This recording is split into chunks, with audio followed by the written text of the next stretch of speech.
Hi, and welcome to Module 4, Special Education Law. Your vocabulary word for the day is in loco parentis, and that's a term you might be familiar with, and it means in the place of the parent. Unfortunately, it doesn't give educators parental rights. You can't tell parents what to do all the time or anything like that, but it does require schools to act in the best interest of students and to ensure there's no violation, of their rights. So there's probably no place where a word like in loco parentis is more appropriate and important than when we think about students with disabilities. And your text does a really good job of going over all the laws related to students with disabilities. So in this video, I'm just going to briefly discuss some ways in which I've seen schools not follow the law in the way that they should.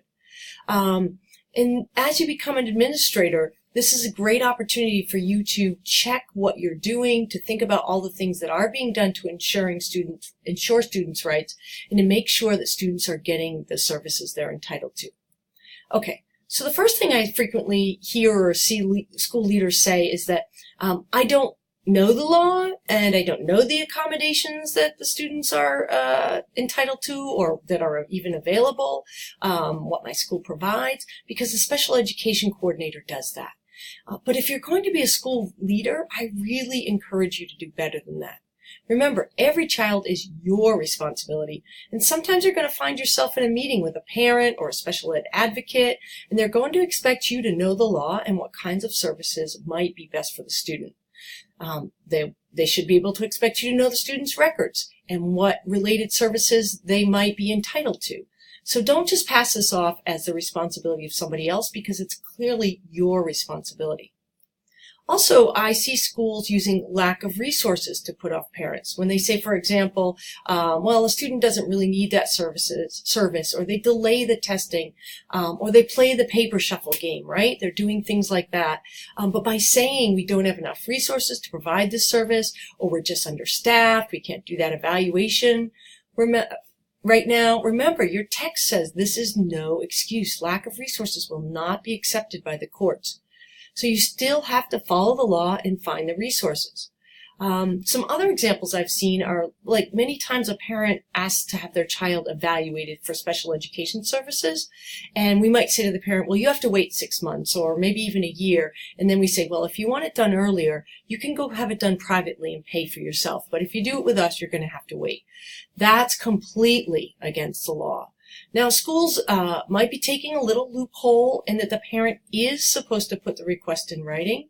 But remember, in loco parentis, we're supposed to be acting in the best interest of the child.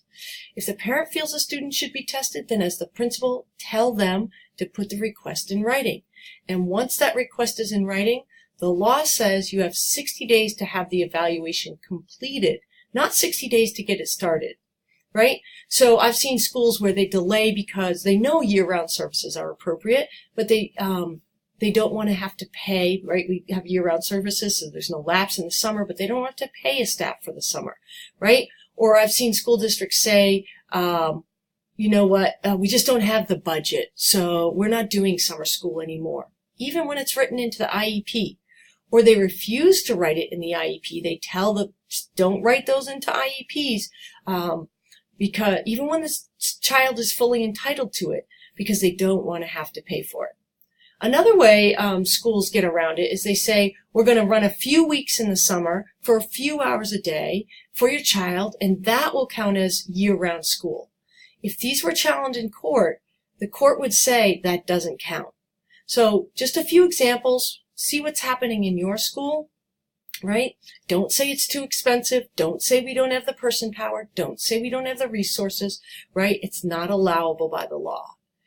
I know this is never an easy topic, as services are expensive, and it does mean that schools have to really think about the kind of budgeting they're going to do, but the law is clear on what these children are entitled to, so always make sure that you're providing the services that they're entitled to. Finally, I see cases where school teachers, even if the school does go ahead and do testing and get it down in writing in their IEP, that the teachers don't follow the IEP.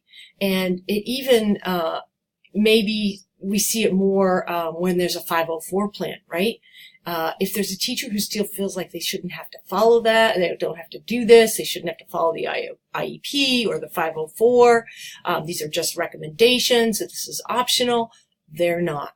Remember, school leaders, it's your responsibility to be sure that classroom teachers are following the IEP, following through on services, making pedagogical accommodations that are written into the IEP or the 504 plan, and the school has made all the ADA requirements.